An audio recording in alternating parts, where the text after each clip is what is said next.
Hey friends, Amanda from the Frosted Pumpkin Stitchery here today, and I have a new tutorial for you. I would say that this is our most popular request, and it is how do we build our cubes.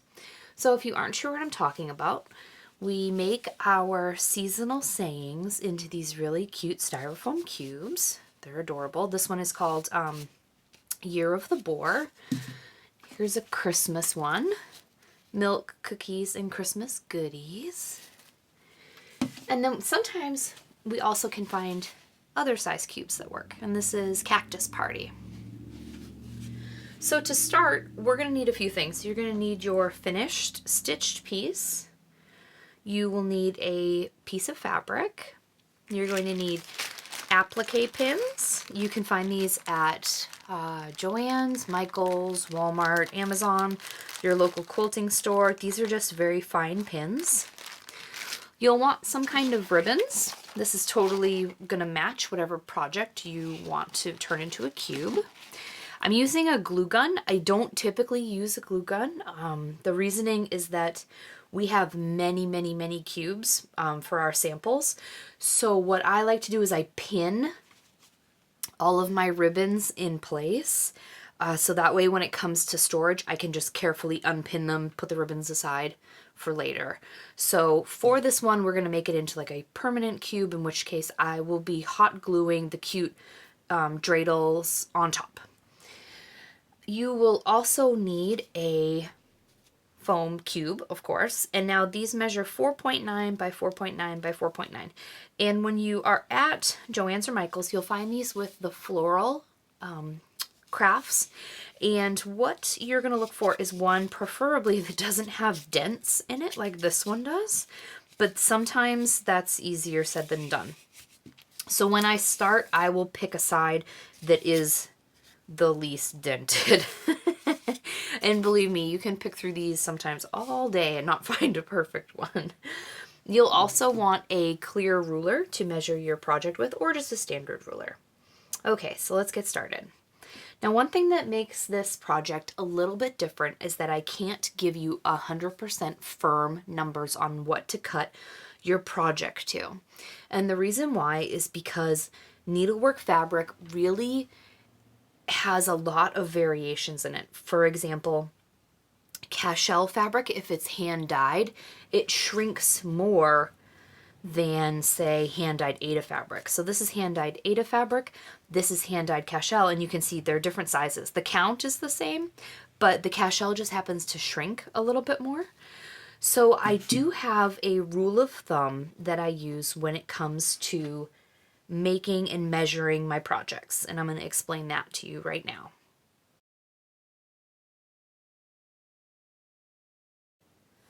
Okay, what you're going to do is you're going to start by measuring the stitched part of your project and write that number down.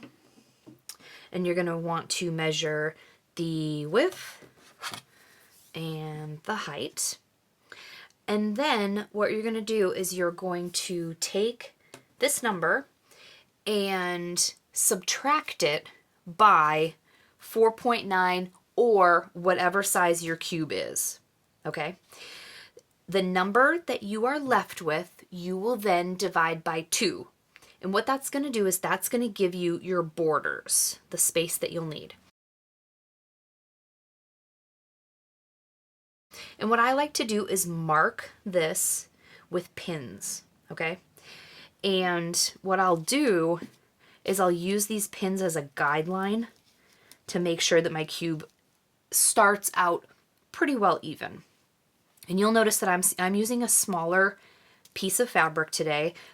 This is because I wanted to show you what it would be like if you are stitching one of our seasonal sayings, maybe from a scrap, because these are quite small little patterns. They measure, let's see, this one is about 4 1/4 by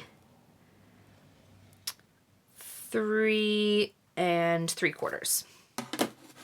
So you get kind of an idea of where we're going to go with this. And what you're going to do is base the size of your backing fabric on your ribbon choices. So what I mean by that is the ribbon's point, in addition to looking cute, is it covers where the two fabrics, your stitched fabric and your quilting cotton, meet. This is just going to cover up the raw edge of those fabrics, okay? So that's why I can't tell you exactly what size to cut this at, because I don't know what size you're going to be cutting this at. Does that make sense? And this is also a really good way too to use up some scraps. Again, a scrap of some really pretty hand-dyed fabric, or maybe you have a treasured piece of quilting cotton that you've been holding on to. This is a really good time to use those little bits and pieces. All right, so let's get started. Let's grab your cube. I should have said you'll probably need scissors, and unwrap it.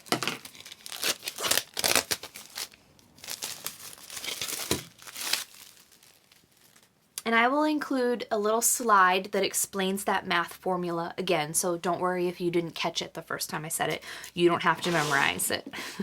Also, I apologize in advance if it gets a little loud in here today. It seems like every single one of my neighbors wants to do yard work. All right, so let's look and see which side of the cube looks best. It's probably going to be this one. Nope, this one actually looks pretty good. All right, so what I'm going to do to begin with is grab my applique pins. And I'm going to start by laying this down, and I have marked out the edge of the cube with these pins. And using an applique pin, I'll grab a few. I'm just going to put one pin here on the edge, one pin here on this edge, and I'm just going right through the needlework fabric and right into the styrofoam of the cube. And then one on the bottom.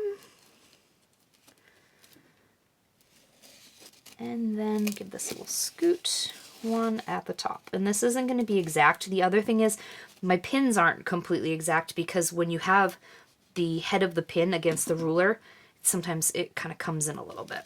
But that's good enough for what we want to do. This is just a general guideline. All right, now what I'm going to do is I'm going to start to scoot this as tidily as I can and smooth it out.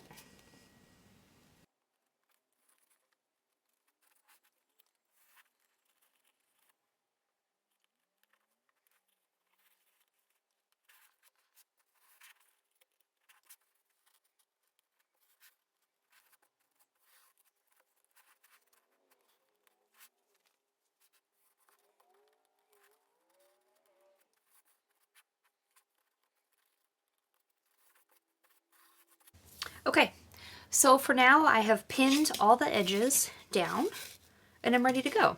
Now what I like to do is I like to fold my corners so they are on the outside of the cube. If you fold them in towards the bottom, they won't be as visible, but your cube won't sit flat. So here's an example. You can see I folded them in, and then the bottom is nice and flat. Make sense? All right, let's do that.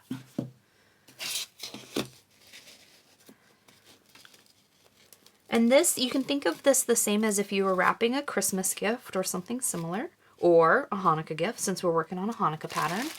This pattern is called 8 Nights of Flickering Lights, and this is available on our website, thefrostedpumpkinstitchery.com. It will be available starting Black Friday of 2019. So it's a good one to add to your stash, especially because it seems like Hanukkah patterns are really hard to find in cross stitch.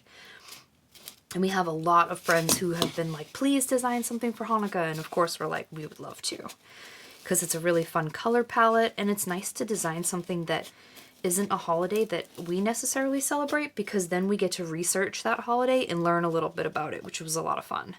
We also have gotten some really great suggestions for Rosh Hashanah patterns and Passover patterns and all different other ones. So I'm hoping that we'll be able to do more of these for upcoming holidays. And if you have a suggestion for a holiday that you celebrate that we might not have a seasonal saying for, please send us an email, hello@thefrostedpumpkinstitchery.com, because we'd love to hear from you.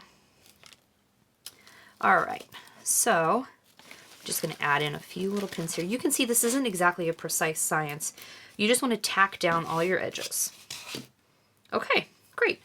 Now, I'm going to do the exact same thing with the back. And just as a warning, your cube is going to shed. I don't know if the camera will pick this up, but there's basically like I like to refer to it as cube crumbs all over my workspace. You don't want to be working on this, for example, like on your ironing board or on a spot that you can't easily clean, because they will melt and stick to everything.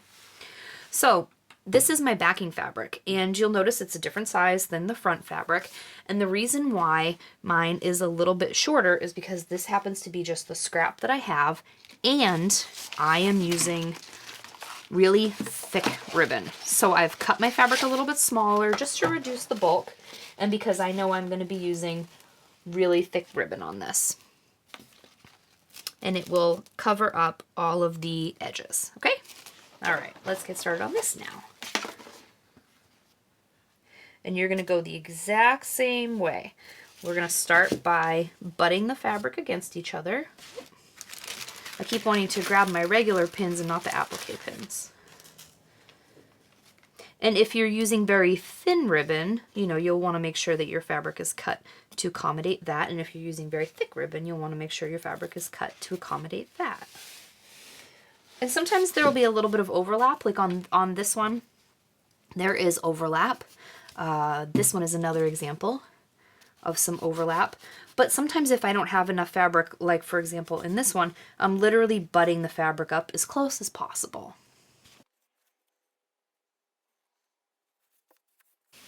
And I'm going to smooth this out and fold up my corner.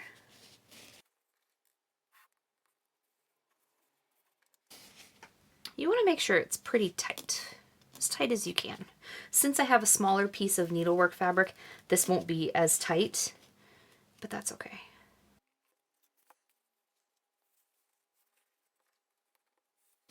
Oh, okay, so I'm not sure if you guys were able to see that, but what I've done is I take the fabric and I lay it flat, and then with my hands I just fold over, just like that, nice and tidy. And I'll do it again, fold, crease, up, and over. Nice, right? So don't worry about all of this exposed stuff. Like I said, it's going to be covered with ribbon. And it's really fun to take your project to Joann's, Michael's, your local craft store, wherever you like to buy ribbons and trims, and get kind of an idea of what is out there for ribbons and supplies, because it really changes. And the spring is a great time to try to get supplies for cubes, because a lot of the stores will start selling supplies for weddings. Like for example, this one is for a wedding ribbon, and you can often get a lot of really different colors that you might not be able to get any other time of year. And what I like to do is I like to wait until there's a big sale, or possibly 50 or 60% off, and I'll stock up on a couple different types of ribbon.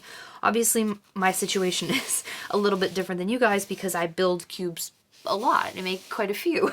But if you have a little bit of a bigger budget, and you know that you're going to be making a lot of cubes, or perhaps you have one pattern that you love and you want to make a whole ton of.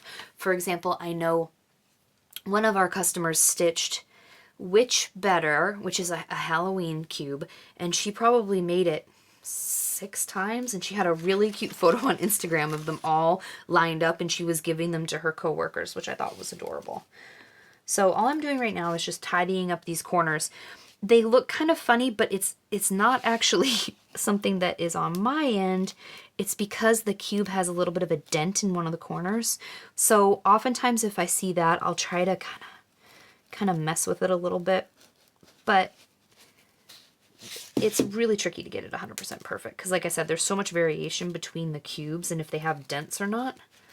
And you can play around with it. So I am obviously not as obsessive, because to me it's more important that the pattern gets done, that the cube gets done, and that I have something really cute to display.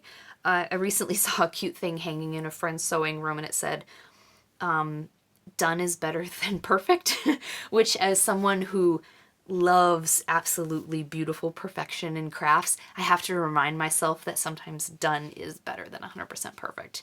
And that's not to say that you shouldn't try your best, but I will find myself sometimes just Go ahead, straighten this out, straighten this out, straighten this out. And I will be here for like 4 hours, and I don't want to do that to you guys today. But if you are the type of person that likes to do that, please, by all means, go for it. And I will come to your Instagram feed and say, you've done a very beautiful job. All right, so what I have here is this awesome ribbon. How great of a find was this? It matches the scallops so nicely. Love, love, love this. Okay, so, oh, if you want to see the label, this was a Christmas ribbon. I believe I got this one at either Joann's or Michael's. It's where I tend to get all my ribbon. Unfortunately, we don't really have any independent craft stores locally. Otherwise, I would support them. All right. So I'm just going to begin by laying this around the top. And I know I want to cover up that section. Don't worry, I'll hold it up to the camera so that way you can see what I'm doing too. And now this one is going to be a little different for a few reasons. I'm going to be, like I said, hot gluing some little cute things that I found to the top. So I want this to be really flat. All right, let's go one more time over. All right, there we go. And again, with an applique pin, I'm going to pin this in place. Now, I have never tried gluing the ribbon down. You could absolutely give that a try if you are confident with hot gluing. I actually bought a glue gun just for this project. I typically, if I use glue, this is my favorite glue, Aleene's Tacky Glue. But I was concerned using these plastic cute things, the Straddle and the coins, that they might not stick as well with the Aleene's. So I'm trying Gorilla Hot Glue Sticks. It is a little nerve-wracking to try something like this on the first go while filming, but here we are. We're just going to give it a try together. All right, so this one you can see in my dream life, I would have had a little bit extra fabric and this would be tidier. It would look more like this, where they're coming together. Unfortunately, I only have a tiny bit of this fabric and I have to make a decision. If this is being displayed in my home, is someone going to notice this and think less of me? Probably not. The other thing is, like, you could see how if I wanted to, I could probably unpin this and make it match up just a scooch better. There we go. All right. So you can manipulate the fabric however you choose to. All right. Because I know someone's gonna be like, you could have done that, and you would be absolutely correct. So this is where I want to make sure I try to get it as flat as possible, just so that way it stands up nicely.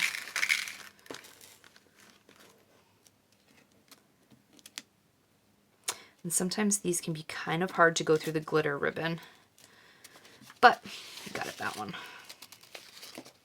All right, I will repin this one so it looks a little tidier.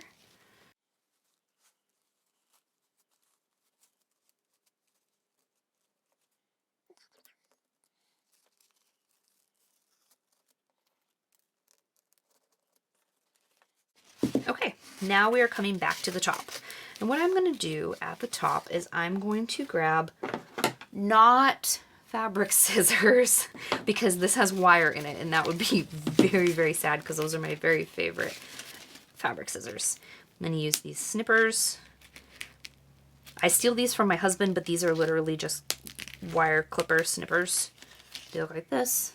Get them at Ace Hardware. All right. Put that like that. And now I am going to overlap this a little bit. Now here is where you can really have a lot of fun, in my opinion. You can go crazy with wrapping this with all different types of ribbon. So I have this other gold glitter ribbon and this navy blue sheer ribbon. If you get to the point where you've wrapped all your ribbons and you want to put something on top, but you aren't sure what, I would suggest going onto YouTube or onto Pinterest and typing in how to tie a bow with ribbon. And you'll get all of these amazing examples and video tutorials on how to tie these really cool, complicated bows. Sometimes I've bought them pre-made at Joann's or Michael's, but they don't look as good as the ones that the people do online.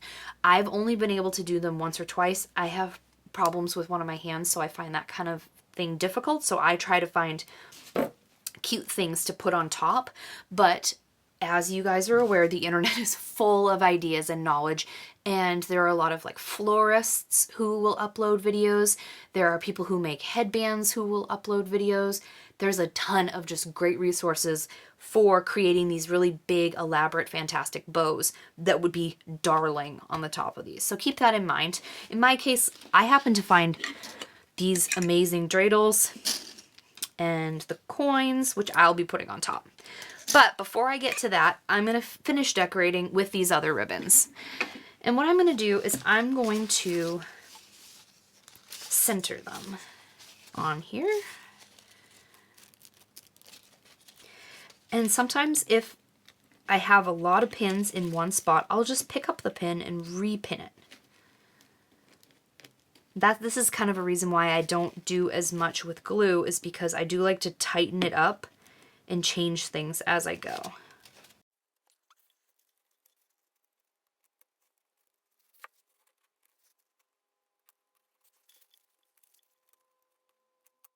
Oh, sometimes you'll get a spot where it's really hard to get it to go in.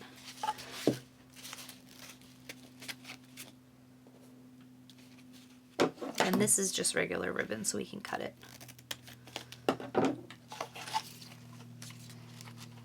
Oh, and if you'd like to see this one, this is also another Christmas ribbon. And I promise you I did not pay $10 for these. Like I said, I'm always searching for a really good sale so that way I can make a whole bunch of cubes and have a pretty big ribbon stash to choose from. The other reason why I like to do that is because I live kind of far away from the nearest Joann's and Michael's, so I don't really want to be making a million trips there if I can help it. Now I know that some people will be able to lay out all 3 ribbons and pin as they go as all one piece. As I mentioned, I have problems with my hands, so I can't do that kind of stuff. But of course, once you get started, you'll find what works best for you. You might like to lay all your ribbons out, and maybe you like to pin them in increments or glue them or do like a zigzag stitch on them. Whatever you want to do works with me. You can do whatever your heart desires, because I am not the craft police. I just want you to have a nice time doing your crafting, because we all need really relaxing crafting time.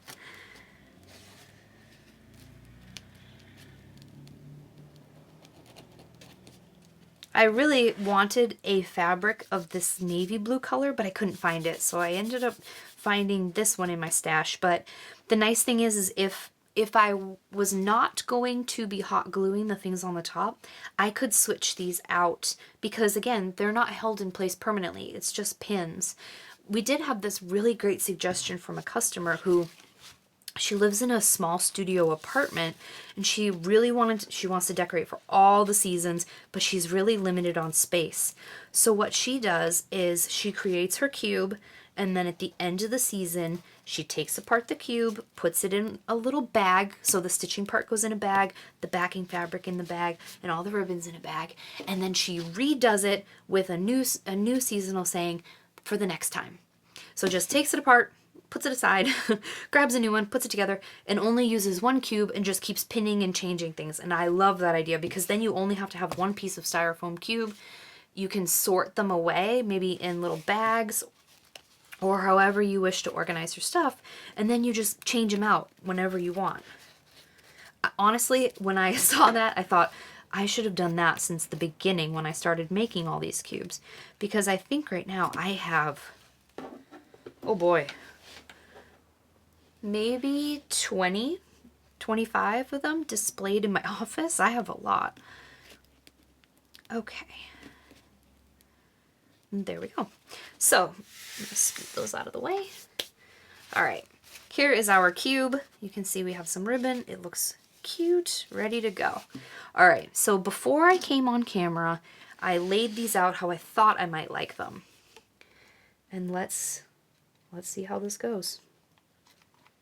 Cross your fingers for me, okay?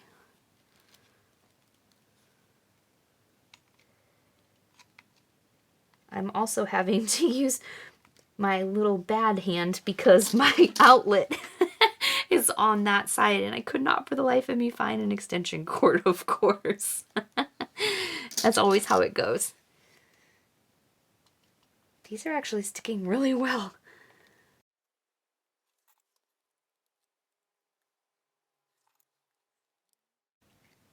So as I mentioned, I just wanted to glue all these on just for this example, but you can also look up things like how to tie a bow.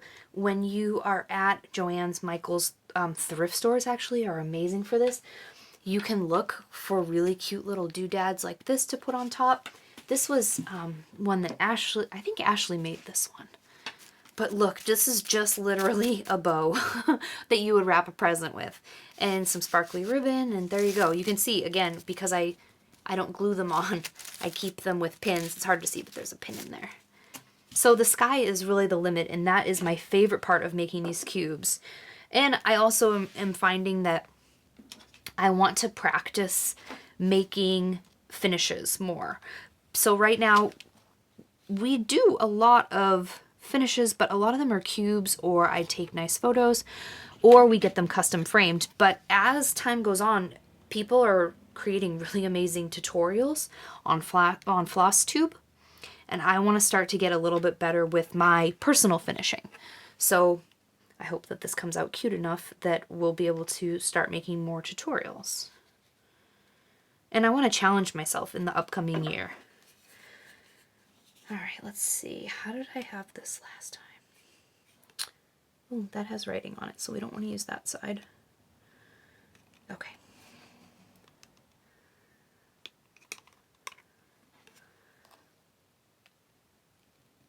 One like that.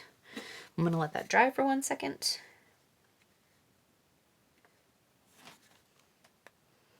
Now, this is where I'm crossing my fingers that my plan works. I want to be able to stand that up and rest it against this one. So I'm just going to hold it for a second and we'll see how it goes. I'll be back, okay? Okay, I'm back. And it worked. It stayed. I'm so nervous, but there it is. It worked. I'm so excited with how this came out. I'm going to go take the photos for the cover image. That will be what you see when you visit our website to grab your copy of this pattern. Thank you so much for hanging out with me. I hope this video was helpful. As I said, my personal goal of 2020 is to try to expand my finishing horizons, try new ideas, and I'll share things with you here as I learn things, and we can learn together. We can get really fancy. Okay, thanks so much for hanging out with me today, and I hope you have a lot of fun finishing your cubes. Thank you!